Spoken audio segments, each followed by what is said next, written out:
On se retrouve ce soir dans l'évangile de Jean, au chapitre 18. La dernière fois, on avait vu les 11 premiers versets, le moment de l'arrestation de Jésus dans le jardin de Gethsémanée, avec Judas le traître qui est là, à la tête de cette troupe nombreuse qui vient après Jésus. Et Jésus qui d'une part montre sa majesté, puisque tous tombent à terre quand il dit c'est moi, et qui d'autre part, on le voit, et c'est bien spécifié, Jésus protège ses disciples face à cette troupe-là, selon ce qu'il avait dit au Père, je n'ai perdu aucun de ceux que tu m'as donnés. Et Jésus, malgré la fougue de Pierre qui attaque, prend les choses en main et fait en sorte que ses disciples ne soient pas arrêtés. Il leur dit, vous êtes venus me chercher, alors prenez-moi et laissez partir mes disciples. Et malgré Pierre qui passe en première ligne, qui attaque, Jésus apporte la guérison. On le voit pas ici, mais on le voit dans l'évangile de Luc, je crois, où Jésus guérit le serviteur qui a été blessé par Pierre. Et Jésus remet Pierre à sa place, en lui disant de remettre son épée dans le fourreau. Je suis venu pour cela, hein, il a dit à plusieurs reprises, et de différentes manières, je suis venu pour donner ma vie. Alors, ça sert à rien de me défendre. De toute manière, si j'avais voulu, j'aurais demandé l'assistance des anges, et j'aurais eu des légions d'anges pour me défendre. Je n'ai pas besoin de toi, Pierre, lui dit Jésus. Il le remet à sa place.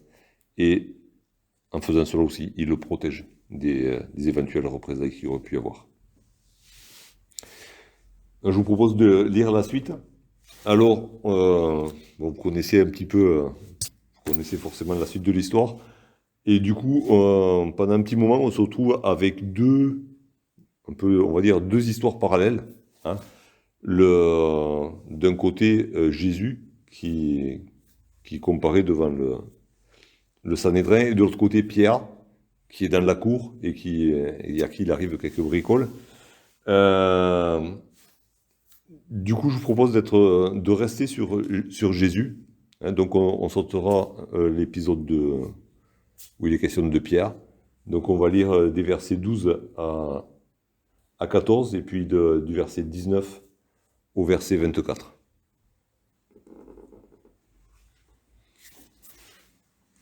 Donc, Jean 18, au verset 12.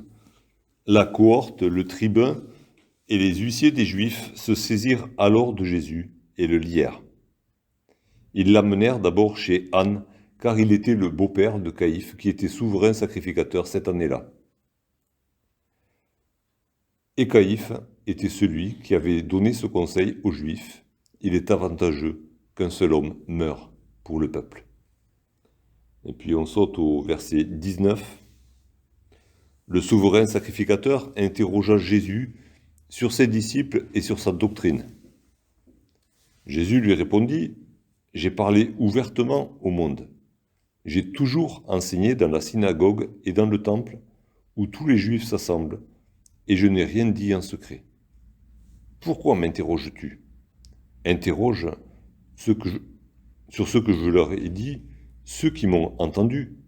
Voici, ceux-là savent ce que j'ai dit. » À ces mots, un des huissiers qui se trouvait là donna un soufflet à Jésus en disant « Est-ce ainsi que tu réponds au souverain sacrificateur ?» Jésus lui dit « Si j'ai mal parlé, explique-moi ce que j'ai dit de mal. Et si j'ai bien parlé, pourquoi me frappes-tu » Anne l'envoya lié à Caïphe, le souverain sacrificateur. Donc voilà, on va rester sur ce qui se passe autour de Jésus. Et la prochaine fois, si Dieu le permet, on verra ce qui s'est passé autour de Pierre. Donc au verset 12, on a la cohorte, le tribun et les huissiers des Juifs Ça fait beaucoup de monde. Hein. On ne sait pas combien ils étaient, mais ça fait beaucoup de monde. Quand on regarde ce qu'ils sont venus faire, ils sont venus arrêter un seul homme. Un homme désarmé, un homme qui ne se cache pas, un homme qui même désarme son disciple qui veut partir en guerre. Tous ces gens-là pour arrêter cet homme-là.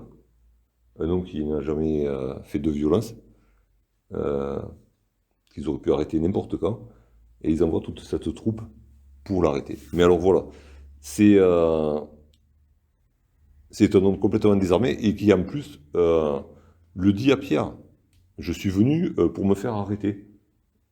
Et c'est à ce moment-là qu'il lui saute dessus. Avant, ils ne pouvaient pas, ils étaient terrassés, ils étaient par terre. Quand Jésus a dit c'est moi, ils sont tous tombés par terre.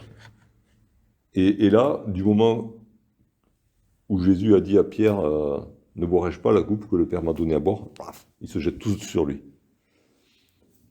Encore une fois, on voit que c'est Jésus qui mène la barque. Ils sont tous venus, ils avaient l'intention de lui tomber dessus et sûrement de tomber sur les disciples aussi. Jésus ne leur permet pas et ils ne peuvent l'arrêter que quand il leur donne la permission. À ce moment-là, il l'attrape. Mais à aucun moment, et on va voir dans la suite, jamais, à aucun moment, Jésus n'est pris au dépourvu. Jamais ce sont les hommes qui décident. C'est lui qui dirige tous les événements. Il y a encore, même au moment de son arrestation, ils ne peuvent pas l'arrêter tant que lui ne donne pas la permission. Alors que, bon, voilà, il a manifesté, il n'a rien fait, il a manifesté aucune violence, il ne s'est pas défendu, il empêche ses disciples de le défendre. Mais tant que lui ne donne pas la permission, personne ne peut mettre la main sur lui. Et on peut se souvenir de toutes les autres fois, dans l'évangile de Jean, où il est écrit qu'ils n'ont pas pu l'arrêter parce que son heure n'était pas venue. Son heure n'était pas venue, ça veut dire Jésus n'a pas permis, quoi. Il savait que c'était pas l'heure de se faire arrêter, donc il n'a pas permis que ça arrive. Là, l'heure est venue, il se laisse arrêter. Et donc la cohorte, le tribun et les huissiers des Juifs se saisirent alors de Jésus et le lièrent. Et ils l'ont bien attaché avec des chaînes. Hein.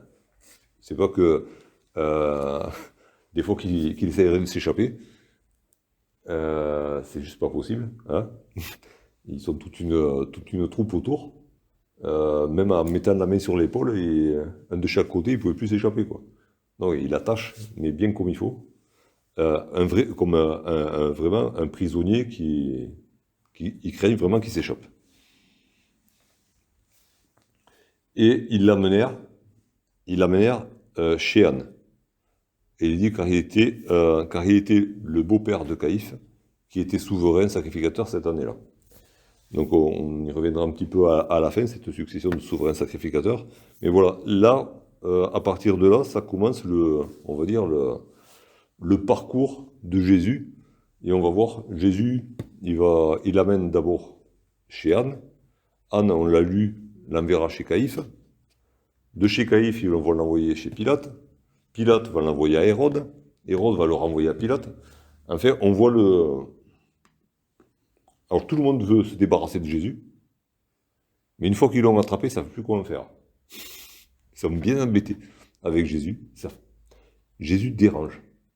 Alors, ils veulent s'en débarrasser parce que Jésus dit la vérité et contredit du coup tout ce qu'ils font eux. Mais une fois qu'ils l'ont attrapé, on va voir, ils sont bien embêtés. Ils ne savent pas comment s'en débarrasser.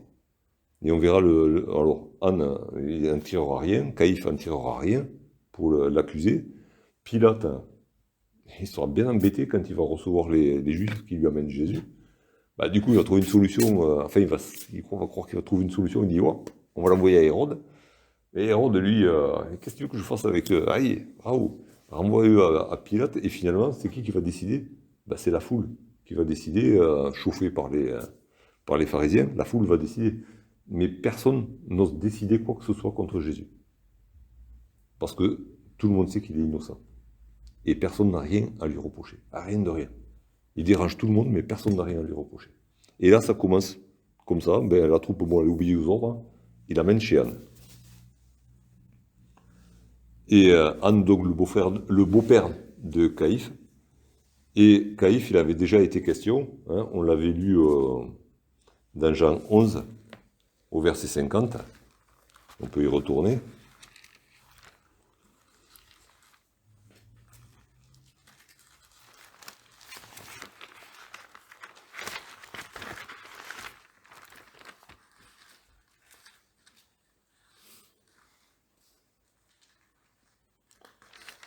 À partir du verset 49, hein, donc il y avait une réunion des principaux des Juifs, là, pour savoir ce qu'on va faire avec ce Jésus, déjà. Et ils avaient peur que, justement, que Jésus, agitant de la foule, n'amène les Romains à reprendre les choses en main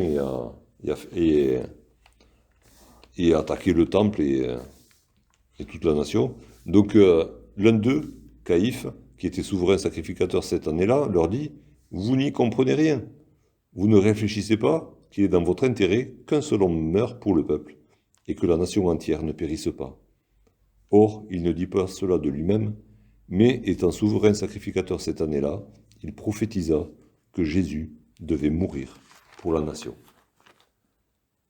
Alors, dans la bouche de Caïphe, ça semblait quelque chose de logique, hein. Vaut mieux qu'il y ait un mort que des milliers de morts. Mais en fait, Jean, éclairé par l'Esprit, nous dit, en fait, il a prophétisé que Jésus allait donner sa vie pour toute la nation. Pour toute la nation d'Israël et pour toutes les nations de la terre aussi. Hein. Mais d'abord pour la nation d'Israël. Et donc voilà, c'est ce Caïphe-là. Hein. Ça nous met un peu dans l'ambiance. Anne, Caïphe et les autres, ça fait depuis le chapitre 11, et peut-être même avant, hein, ils ont bien décidé, Jésus doit mourir. Ça c'est...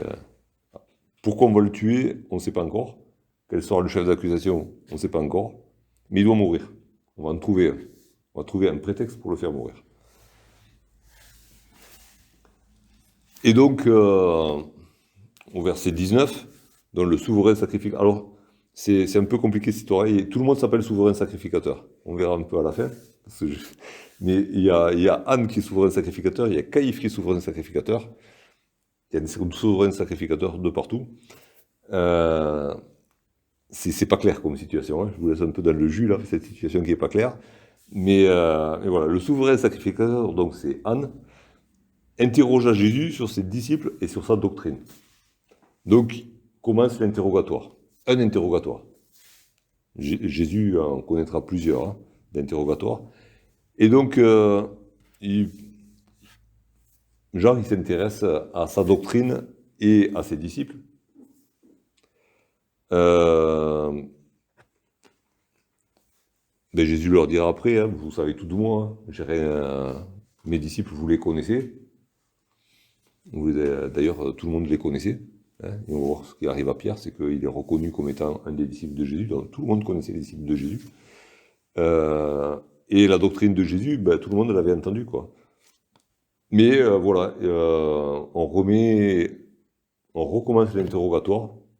Ça fait depuis le début, depuis que Jésus a commencé à prêcher, que les pharisiens sont là à lui poser des questions quand même, à écouter, à poser des questions.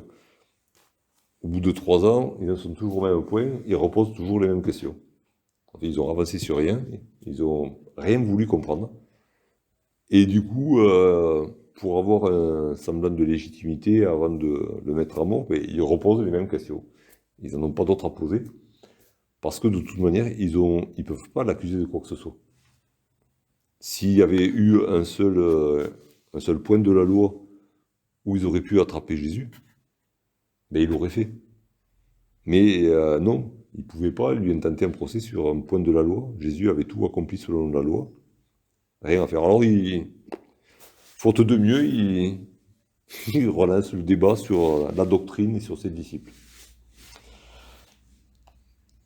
Et Jésus leur répond, j'ai parlé ouvertement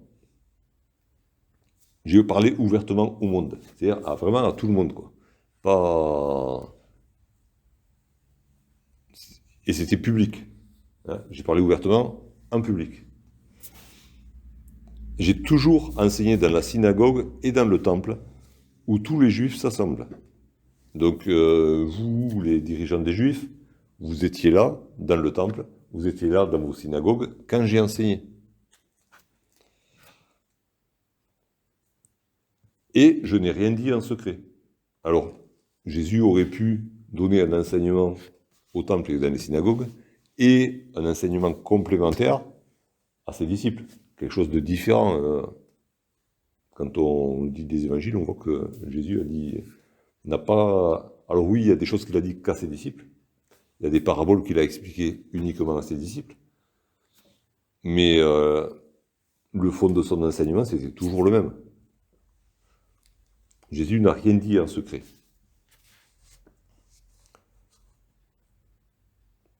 Et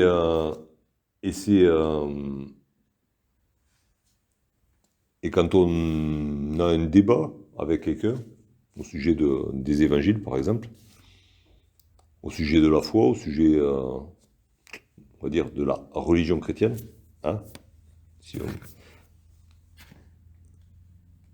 on peut le dire ouvertement, il n'y a rien de secret. Il y a beaucoup de sectes, de mouvements religieux autour de la Bible qui sont des mouvements, des religions où il y a des secrets. Il y a des choses qui sont enseignées à certaines personnes, pas à d'autres, suivant le degré d'initiation. Dans la foi chrétienne, il n'y a pas, dans l'enseignement de Jésus, il n'y a pas de stade d'initiation. Tout est dit à tout le monde. Et tous les chrétiens reçoivent le même enseignement, tous les chrétiens reçoivent la même parole. Et il n'y a pas des échelons à gravir où on recevra un enseignement supérieur. Hein. J'en reviens à ce que Jean dit dans sa première épître. Il dit pratiquement la même chose à ceux qu'il appelle Père qu'à ceux qu'il appelle enfants. Vous avez connu le Père, il leur dit. Donc celui qui vient à la foi en Jésus-Christ, il reçoit déjà toute la connaissance. Il n'a pas besoin d'une initiation pour monter dans un degré de connaissance. Alors cette connaissance, oui, elle est, on va dire, à l'état de germe, d'embryon. Elle va se développer, elle va grandir, elle va s'approfondir, mais il y a tout qui est là déjà. Quand on vient à la foi en Jésus-Christ, on reçoit Jésus-Christ. On est accueilli par le Père. Et on a déjà, alors, spirituellement, et on a déjà toute la connaissance. On connaît le Père. On devient son enfant, on le connaît. Après, on le connaît de mieux en mieux. Mais c'est pas qu'il y a des échelons à gravir. Il n'y a pas des choses cachées qu'on dit aux uns quand ils sont montés un petit peu plus, qu'on dira peut-être d'autres secrets à quelqu'un d'autre après. Non. Tout est donné de la même manière à tous. Et il n'y a rien de caché. Il n'y a pas... Alors la Bible parle de mystères. Quand il est question de mystères, ce sont des mystères qui ont été révélés. Le mystère de la foi est grand. Et pour le continu, Jésus a été prêché. C'est quelque chose qui est arrivé. Il y avait des choses qui étaient cachées d'une certaine manière dans le passé, dans l'Ancien Testament, des choses que Jésus a accomplies, mais maintenant, des mystères, dans le sens vraiment mystérieux qu'on ne peut pas pénétrer ou que seulement certains peuvent connaître, ça n'existe pas dans la parole. Il y a des choses qu'on découvrira, qu'on ne peut pas comprendre aujourd'hui, parce qu'on est limité, mais ça n'a rien à voir avec les mystères de certaines sectes ésotériques où il y a vraiment des mystères. Voilà, faut faire la différence dans le mot mystère dans la Bible et dans le monde, c'est pas la même chose. Et donc Jésus, voilà, il leur dit, j'ai tout dit tout le temps en public. Pourquoi est-ce que vous m'interrogez là-dessus? Et il va plus loin, Jésus, parce que Jésus connaît toutes choses.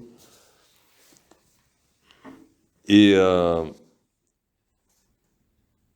il dit au souverain sacrificateur, pourquoi m'interroges-tu? Interroge sur ce que je leur ai dit, ceux qui m'ont entendu. Et là, il se tourne vers des personnes qui étaient là. Il a dit, voici, ceux-là savent ce que j'ai dit. Et qui c'est qu'il y a autour de Jésus?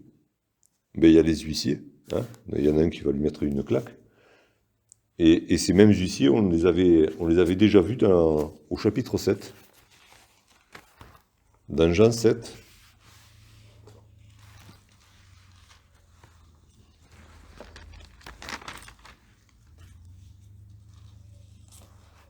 Dans Jean 7, les souverains sacrificateurs ont déjà envoyé les huissiers dans le temple pour arrêter Jésus. Et puis ils sont arrivés là, et Jésus était en train d'enseigner la foule, et puis ils n'ont pas pu mettre la main sur lui. Ils sont restés bloqués, juste à écouter ce que Jésus disait. Et donc, Jean 7, à partir du verset 45, ainsi les huissiers retournèrent vers les principaux sacrificateurs et les pharisiens. Et ceux-ci leur dirent, pourquoi ne l'avez-vous pas amené? Les huissiers répondirent, jamais homme n'a parlé comme cet homme. Ils ont été bloqués, paralysés dans leur mission, et pourtant, voilà, ils étaient missionnés pour arrêter Jésus, quoi. Et ils savaient ce qu'il en coûtait de ne pas le faire. Mais ils ont été bloqués juste par la parole de Jésus. Jamais homme n'a parlé comme cet homme. Donc ça veut dire qu'ils avaient bien écouté. Ils avaient bien écouté l'enseignement de Jésus, et Jésus se tourne vers eux, et il dit aux souverains sacrificateurs, mais vas-y, interroge-les. Eux, ils savent ce que j'ai dit. Toi, tu n'es peut-être pas venu m'écouter, mais eux, tu les as envoyés, ils sont venus m'écouter, et Jésus savait ce qu'ils avaient dit, jamais homme n'a parlé comme cet homme. Donc ça veut dire, ils ont bien entendu, ils savent très bien ce que j'ai dit, ils peuvent le répéter. Et du coup, la réaction derrière, elle est immédiate. Hein. Il y a un des huissiers qui lui donne une claque. Et qui lui dit, attends, c'est comme ça que tu réponds au souverain sacrificateur, manière de justifier son geste aussi. Hein. Il lui met une claque pour le faire taire, parce que bon, forcément, c'était le procès de Jésus, et ça devient le procès des huissiers. Ils n'aiment pas ça, hein, puisque c'est Jésus les met en porte-à-faux à ce moment-là. Et du coup, il y en a un, celui qui est à côté de lui, il lui met une grosse claque, et il justifie son geste en disant ouais, je fais ça parce que tu as manqué de respect au souverain sacrificateur.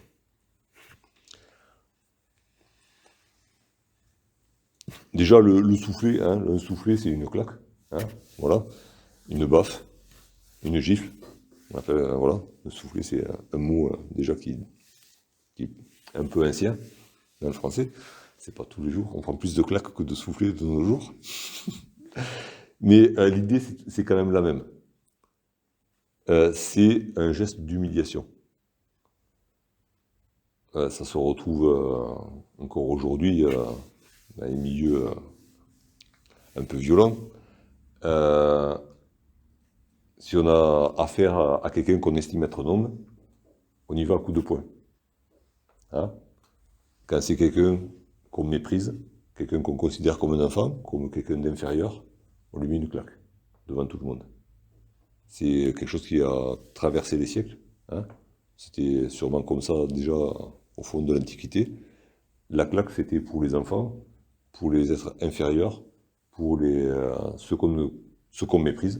Hein. Je crois que même dans la littérature, dans le site de Corneille, je crois que le conte donne une claque au père du Cid, je crois. Il faudra que je révise mes classiques.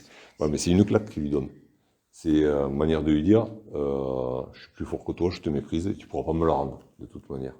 Tu n'es pas à la hauteur pour me rendre la claque que je te mets. Et là, c'est la même chose par rapport à Jésus. C'est une baffe que lui donne l'huissier. Hein. C'est vraiment lui montrer qu'il le méprise et l'humilier devant tout le monde. En plus, c'est une claque à quelqu'un qui est attaché. Elle ne peut pas se défendre. Hein. Donc, voilà, une claque. Et derrière, cette justification, attends, tu parles mal au souverain sacrificateur. Personne ne lui a demandé de le faire. personne ne lui a dit fais taire Jésus. C'est juste que il se sentait sûrement pris à défaut, parce que Jésus disait, enfin, celui-là, il peut dire, il peut te dire, il disait au secret, celui-là, il peut te dire ce que j'ai dit. Il m'a écouté, il sait très bien ce que j'ai dit. Et plutôt que de dire oui, je sais, une claque. Jésus, Jésus continue. Jésus continue, euh, ne se laisse pas arrêter par cette humiliation. Et il dit, voilà, si j'ai mal parlé, explique-moi. Explique-moi ce que j'ai dit de mal. Et si j'ai bien parlé, pourquoi me frappes-tu? Ah, explique ton geste, dit Jésus. Est-ce qu'on a une réponse? Non, il n'y a aucune réponse. C'était un geste complètement déplacé, complètement injustifié. L'huissier a la bouche fermée. Il ne peut rien répondre. On voit quand même celui qui avait autorité sur lui, Anne, ne dit rien non plus. Hein. Il aurait pu, dire, enfin, il aurait pu intervenir. Il n'avait pas envie d'intervenir de toute manière dans cette histoire, mais voilà, Jésus montre son innocence. Il dit voilà, si j'ai mal fait, explique-moi. Si j'ai bien fait, du coup, c'est toi qui as tort. Voilà, mais il faut qu'il y ait. Jésus s'adresse à l'huissier, mais en faisant ça, il s'adresse quand même au souverain sacrificateur. Il dit voilà, il y a un acte qui vient d'être commis, il est juste ou injuste. Et le souverain sacrificateur n'intervient pas. Il était là, d'après sa fonction, il aurait dû intervenir, dire ce qui est juste, ce qui est injuste. C'était un tribunal quand même. Donc, si on n'est pas capable de dire ce qui est bon, ce qui est mauvais dans un tribunal, c'est plus un tribunal. D'ailleurs, c'était un faux tribunal. Hein, c'était un faux procès.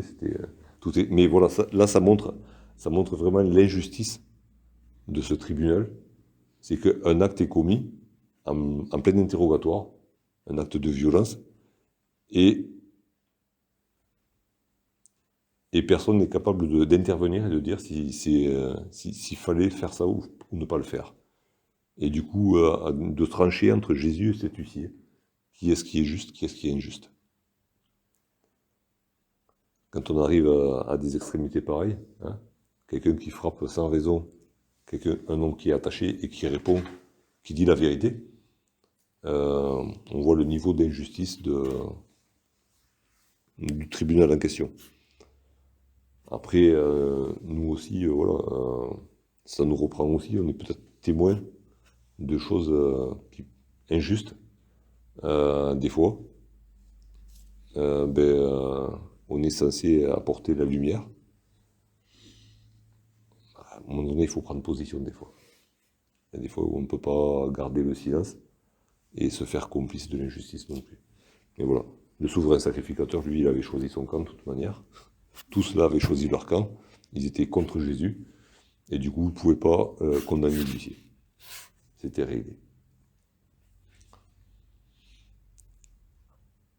Et du coup, on n'en a rien tiré de Jésus. Il n'a pas plus avancé qu'au début. Et il l'envoie bien attaché, toujours. Il n'y a personne qui pense à détacher Jésus. Alors je ne sais pas si si ça aussi c'était bien légal de pouvoir comparaître devant un tribunal saucissonné dans des chaînes. Mais il l'envoie lié à Caïphe, le souverain sacrificateur. Et du coup, voilà, on se retrouve donc, le souverain sacrificateur envoie Jésus au souverain sacrificateur.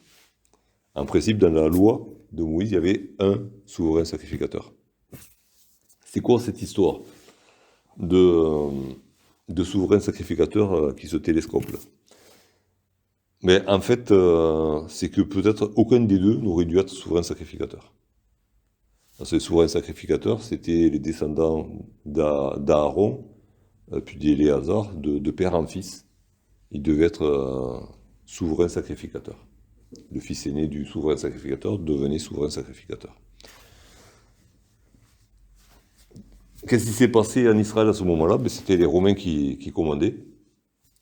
Et en l'an 7, ben, le procurateur romain qui était à Jérusalem, ben, il a nommé Anne souverain sacrificateur. Alors oui, il fait certainement partie de la tribu de Lévi et tout ça, mais c'est les Romains qui l'ont mis, euh, qui l'ont nommé souverain sacrificateur.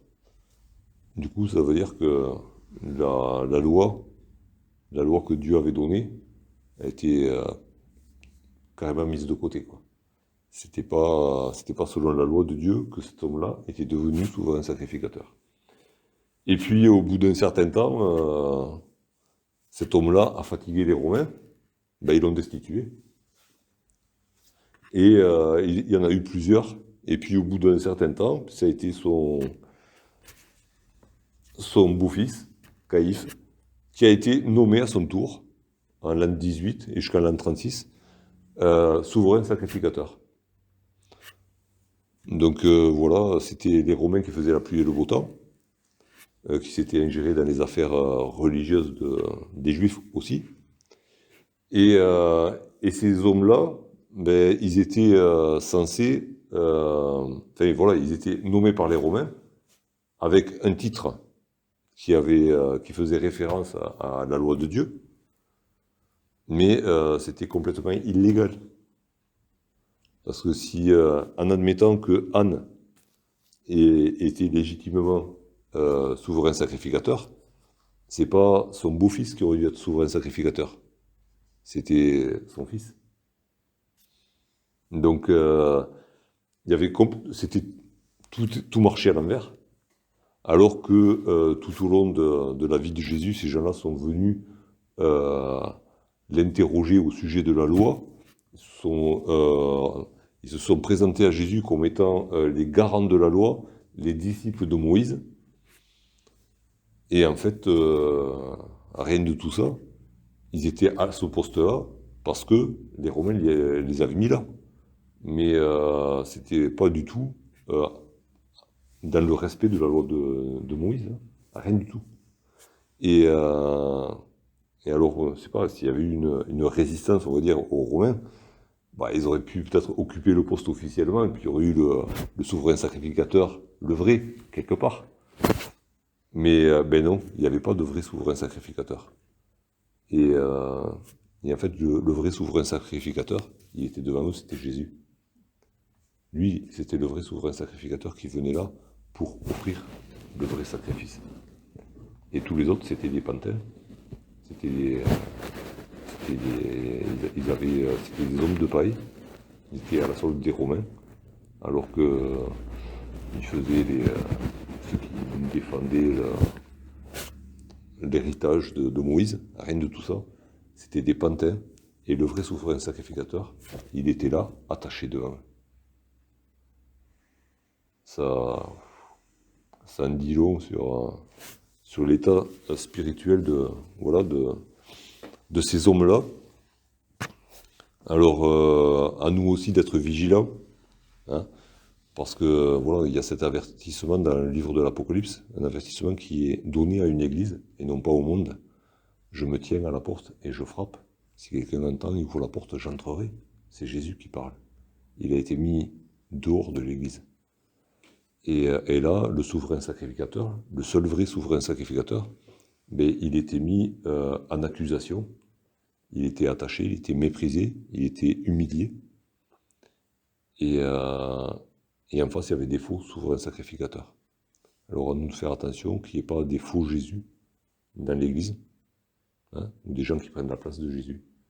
Et que Jésus il soit sur le parking dehors, et il attend qu'on le fasse rentrer, quoi. Donc, voilà, c'est... Et puis, il y a ce défilé. Ce défilé, on amène Jésus chez Anne, puis chez Caïphe, puis chez Pilate, et puis chez Hérode, et chez Pilate. Et tout le monde est bien embarrassé, ça me rappelle ce cantique qui dit « Que feras-tu de Jésus ?» Que feras-tu de Jésus? Jésus, c'est quelqu'un qui embarrasse tout le monde. Et Et il y a cette question qui est posée à chacun, alors qui était posée à Anne, à Caïphe, hein, parce qu'il avait envoyé le chercher, et puis une fois qu'il est arrivé, il ne savait plus comment faire. C'est une question qui a été posée à Pilate, à Hérode, et qui est posée à nous aussi. Qu'est-ce qu'on va faire de Jésus? Alors oui, on l'a choisi, il est notre sauveur, mais au jour le jour, c'est une question qui nous est posée. Qu'est-ce que tu fais aujourd'hui de Jésus? Il est là devant toi. Il est parfois humilié par les paroles des autres. Et toi, tu fais quoi? Qu'est-ce que tu vas faire de Jésus?